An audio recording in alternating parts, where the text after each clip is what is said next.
ሰላም ጤና ይስጥልን ውድ ተመልካቾቻችን አድማጮቻችን ከሰዓቱ አበይት መረጃዎች ጋር እኔ ደረጀ ሀብተወልድ ነኝ። በቅድሚያም አርቲስትና አክቲቪስት ታማኝ በየነ ለጠቅላይ ሚኒስትር አብይ አህመድና ለከፍተኛ የጦር ጄኔራሎቻቸው እባካችሁ ተመካክራችሁ አሹ የሚል ጥሪ አቀረበ። ታማኝ በየነ በትናንትናው ዕለት የባለስልጣናቱ ንግግር እርስ በርስ የሚጣረስበትን ተከታዩን ቪዲዮ በማህበራዊ ገጹ ላይ በመለጠፍ ጠቅላይ ሚኒስትር አብይ አህመድ የኢፌዴሪ ጦር ኃይሎች ጠቅላይ አዛዥ፣ ፊልድ ማርሻል ብርሃኑ ጁላ የኢፌዴሪ ጦር ኃይሎች ጠቅላይ ኢታማዦር ሹም፣ ጀነራል አበባው ታደሰ የኢፌዴሪ ጦር ኃይሎች ምክትል ጠቅላይ ኢታማዦር ሹም እባካችሁ ተመካክራችሁ አሹን ሲል በግልጽ መልእክቱን አስፍረዋል። በመሆኑም በቅድሚያ እንደ መግቢያ ታማኝ በገጹ ላይ የለጠፋትን የባለስልጣናት ንግግር እናስቀድም። መቀሌ ላይ አንድ ሰው ሳይሞት መቀሌ ለመቆጣጠር ያደረገው ጀግንነት በቃላት የሚገለጽ አይደለም። በሁመራ ላይ የነበረው ምሽግ ይህ ስፔሻል ፎርስ አንድ ሰው ሰውቶ ብርጌድ አፍርሷል። በፊልም ካልሆነ በስተቀረ የነዚህ ሰዎች ጀግነት መናገር ያስቸግራል። 99% ታርጌት መተናል። 99% ኮላተራል ዳሜጅ አልነበረው። አንዲት ከተማ አንድ ሰው አልገደለም መከላከያ። የማንም ሀገር ወታደር ቢሆን ከዚህ በለጠ ብቃት ማሳየት አይችልም። በጣም ዲሲፕሊንድ ጀግና ወታደር ነው ያለው። ጀግናው የኤርትራ ሰራዊት የጋራ ጠላትን በጋራ በመቀጥቀጥ ከከፍተኛ ጀነራል መኮንኖቹ ጀምሮ ከኢታማዦር ሹሙ ጀምሮ እስከታች ያለው ሰራዊት የእዝ አዛዦች፣ ክፍለ ጦር አዛዦች አብሮ እንደተገነባ አብሮ እንደሰለጠነ ሰራዊት በከፍተኛ ትስስር እና ውህድ ለዚህ ድል አብቅተውና ደሞዝህን አዋጣ እያልን ትምህርት ቤት ሰርተን ከሰራዊቱ ውሃና ምግብ እየቀማን ክሊኒክ ሰርተን ጀርባችን ሲመቱን የተቀበለን የኤርትራ ሰራዊት መጠለያ የሰጠን እሱ መጠለያ ብቻ ለምሰጥ አብሮ ነው የዘመተው። አብረን ነው የተዋጋነው። አንድ ጉድጓድ ነው የተቀበርነው። ይሄንን ባጥንት በደንብ የተገነባ እንደማያዋጣቸው ስለማያውቁ ነው ይሄንን ለመነጠል የሚፈልጉት። ዋጋ ከፍለናል፣ ወንድሞቻችን አጥተናል፣ ህይወት ገብረናል። ደም ከፍለን ያመጣነው ሰላም፣ ደም ከፍላችሁ ተጨንቃችሁ ያመጣችሁት ሰላም። እንደ ኢትዮጵያ ሰራዊት ሺህ ከፍለናል፣ እንደ ኤርትራ ሰራዊት ሺህ ከፍለናል። ሆም ብለው ነው የሚያደርጉት እኛን ለመነጠል። ከዚህ በኋላ የኤርትራ ችግር የኛ ችግር ነው፣ የኛ ችግር የኤርትራኖች ችግር ነው። በህይወት ያለን ሰዎች ነን መመስከር የምንችለው። ለምንድነው ታርጌት የሚያደርጉት? ሁለቱን ሀገር መነጣጠል ነው የሚፈልጉት። ከዚህ በኋላ ሁለቱ ሀገር ሊነጣጠሉ አይችሉም።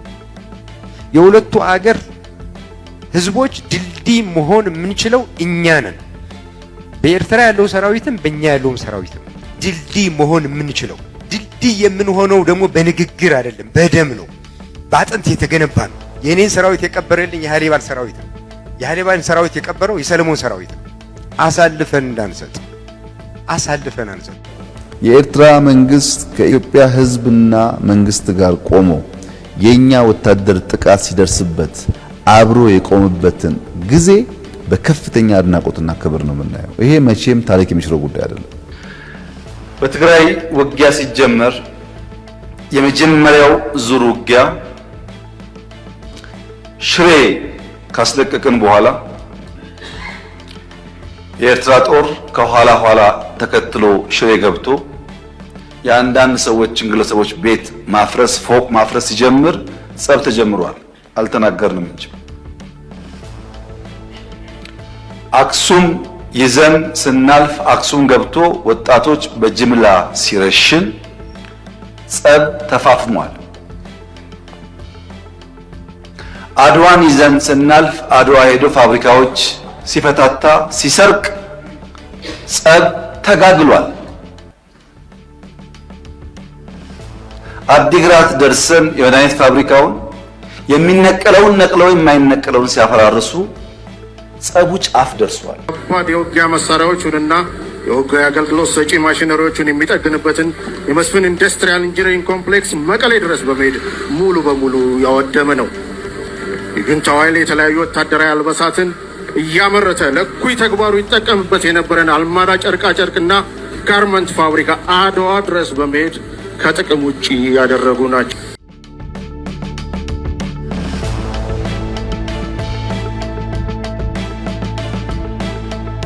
በማስከተልም አብንን ወክሎ በባለፈው ምርጫ በፓርላማው የገባውና በአሁኑ ሰዓት የህዝቡ ብቸኛ ድምፅ የሆነው ዶክተር ደሳለኝ ጫኔ በመጪው የይስሙላ ምርጫ እንደማይወዳደር አስታወቀ።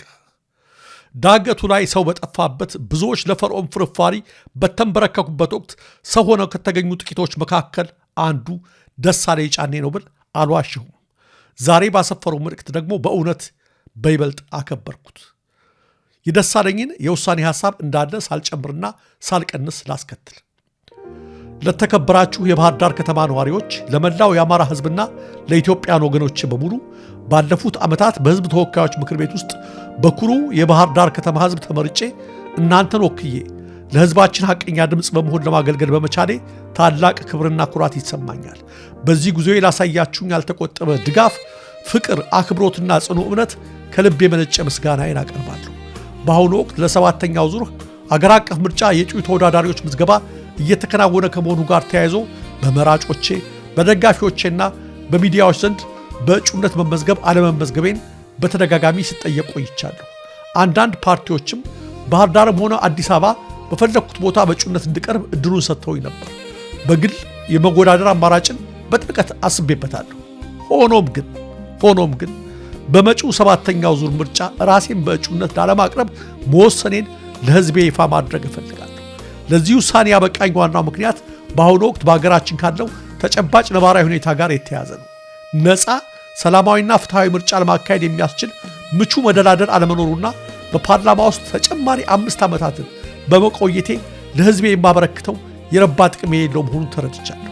ስለዚህ የስድስተኛው ዙር ፓርላማ እስኪጠናቀቅ ድረስ ባሉት ጥቂት ወራት የኢትዮጵያ ህዝብ እንደራሴነት ስራዬን ቀጥዬ ሰኔ መጨረሻ ላይ የዚህን ዙር አገልግሎት ዘመኔን የማጠናቀቅ ሲሆን ወደፊት ሀገሬንና ህዝቤን እንዴት ለማገልገል እንደምፈልግ የማሳውቅ ይሆናል። እስካሁኗ ሰዓት ድረስ በጽናት አብራችሁ ለቆማችሁ ቤተሰቦቼ፣ ጓደኞቼ፣ ውድ የባህር ዳር ከተማ ነዋሪዎች፣ ለአማራ ህዝብና ለመላው ኢትዮጵያን ወገኖቼ ምስጋናዬ የላቀ ነው። እግዚአብሔር ይባርካችሁ፣ ህዝባችንና ሀገራችንንም ይጠብቅልን። ደሳለኝ ጫኔ ዳኘው፣ የህዝብ ተወካዮች ምክር ቤት አባል።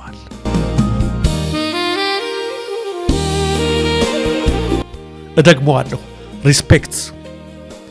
ዳገቱ ላይ ሰው በጠፋበት ብዙዎች ለፈርዖን ፍርፋሪ በተንበረከኩበት ወቅት ሰው ሆኖ ከተገኙ ጥቂት መካከል አንዱ ዶክተር ደሳለኝ ነው።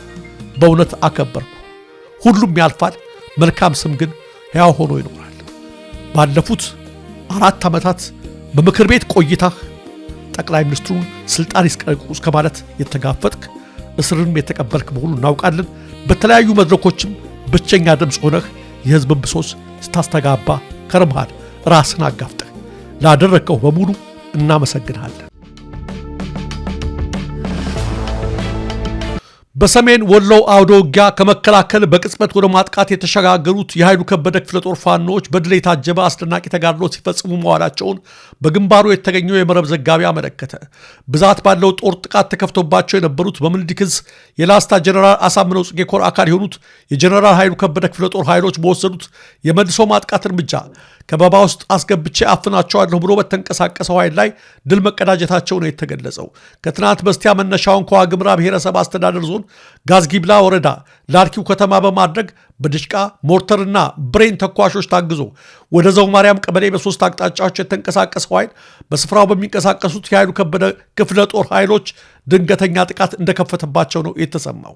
ይህን ተከትሎ እስከ ጥር 28 ቀን 2018 ዓ.ም ከቀኑ 6 ሰዓት ድረስ ከፍተኛ ትንቅንቅ መደረጉና አካባቢው ቅልጥ ባለ ጦርነት መደበላለቁን ያመለከተው የመረብ ወኪል ሪፖርት በ3 አቅጣጫ የገባውን የመከላከያ ኃይል በ3 አቅጣጫ ተቆርጦ በፋኖች ብቻ ሳይሆን እርስ በርሱን በመታኮሱ ከባድ ጉዳት ደርሷል ብለዋል።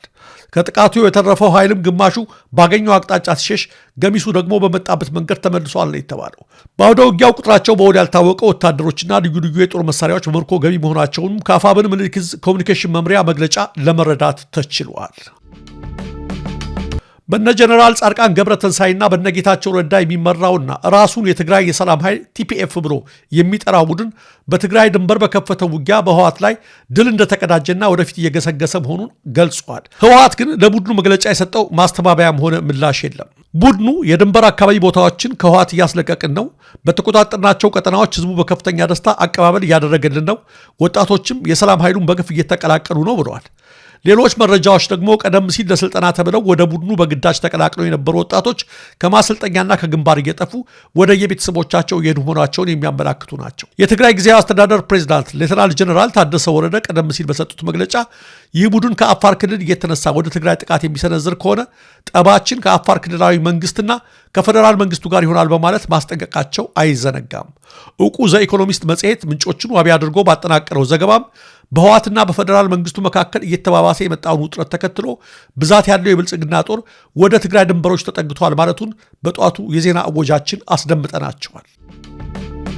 በሌላ በኩል በትግራይ ድንበር አካባቢ ግጭት መቀጠሉን ተከትሎ በክልሉ የሚገኙ ተቋማት ግጭቶች እንዲቆሙና እርቅ እንዲወርድ በድጋሚ ጥሪ እያቀረቡ ነው። በትግራይ የሚገኙ የሃይማኖትና የሲቪል ማህበረሰብ ተቋማት በክልሉ በተለያዩ አካባቢዎች የሚታዩ የውስጥ ግጭቶች በአስቸኳይ እንዲቆሙና ልዩነቶች በውይይት እንዲፈቱ ጥሪያቸውን በድጋሚ አቅርበዋል። ተቋማቱ በደቡብ ትግራይ በኩል መጠነኛ የመረጋጋት ምልክቶች ቢታዩም በሌሎች አካባቢዎች ግጭቶች በመቀጠላቸው ተፋላሚ ወገኖች ግጭቱን አቁመው ወደ እርቅ እንዲመጡ አሳስበዋል። ራሱን የትግራይ ኦርቶዶክስ ተዋሕዶ ቤተክርስቲያን ብሎ የሚጠራው ይኸው የክልሉ ቤተ ክህነት ለጋዜጠኞች በሰጠው መግለጫ የውስጥ ጥቃቶችን ለማስቆም የእርስ በርስ መግባባትና እርቅ እንዲሰፍን እንደሚሰራ ገልጿል።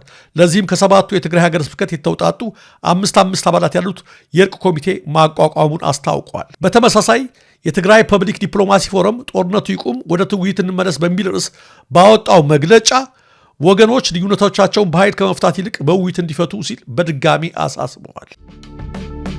በመጨረሻም አሜሪካ በኢራን የሚገኙ ዜጎቿ በአስቸኳይ ሀገሪቱን ለቀው እንዲወጡ አሳሰበች። በኢራንና በአሜሪካ መካከል ያለው ውጥረት እያየለ በመምጣቱ በኢራን የሚገኙ የአሜሪካ ዜጎች ያለምንም መዘግየት ሀገሪቱን ለቀው እንዲወጡ የዩናይትድ ስቴትስ መንግስት አስቸኳይ ማስጠንቀቂያ አውጥተዋል። በኢራን የሚገኘው የአሜሪካ ቨርቹዋል ኤምባሲ ባወጣው መግለጫ ዜጎች በአሁኑኑ ከኢራን እንዲወጡ ያሳሰበ ሲሆን ለጉዟቸውም ከመንግስት ምንም አይነት ድጋፍ ሳይጠብቁ በራሳቸው መንገድ እንዲወጡ ሲል መልእክት አስተላልፈዋል። ፕሬዚዳንት ዶናልድ ትራምፕ በኢራን ላይ ወታደራዊ እርምጃ ሊወሰድ እንደሚችል ካስጠነቀቁ በኋላ በሀገራቱ መካከል ያለው ውጥረት ይበልጥ እየተባባሰ መጥተዋል። ፕሬዚዳንት ትራምፕ የዩኤስ አብርሃም ሊንከን አውሮፕላን ተሸካሚ መርከብን ጨምሮ በርካታ የጦር መርከቦችን ወደ ፋርስ ባህረ ሰላጤ መላካቸውን ገልጸዋል። ይህ አውሮፕላን ተሸካሚ መርከብ ካለፈው ጥር ወር ጀምሮ በአካባቢው ሰፍሮ እንደሚገኝ ይታወቃል። በዚህ ምክንያት የአሜሪካ ባለስልጣናት ዜጎቻቸው በኢራን ውስጥ የኢንተርኔት መቆራረጥና የበረራ ስረዛ ሊያጋጥማቸው እንደሚችልም አስጠንቅቀዋል። ከዚህ በተጨማሪም በኢራን ባለስልጣናት የመጠየቅ ወይም የመታሰር ከፍተኛ ስጋት እንዳለ በመግለጫው ተካቷል። ይህ የደህንነት ስጋት መመሪያ ያወጣው ፕሬዚዳንት ዶናልድ ትራምፕ በኢራን ላይ የሰነዘሩትን ዛቻ ተከትሎ በቀጠናው ያለው ወታደራዊ ፍጥጫ በጨመረበት በአሁኑ ወቅት ነው። ተመልካቾቻችን፣ አድማጮቻችን የሰዓቱ መረጃዎች እነዚህ ነበሩ። ጤና ይስጥልን።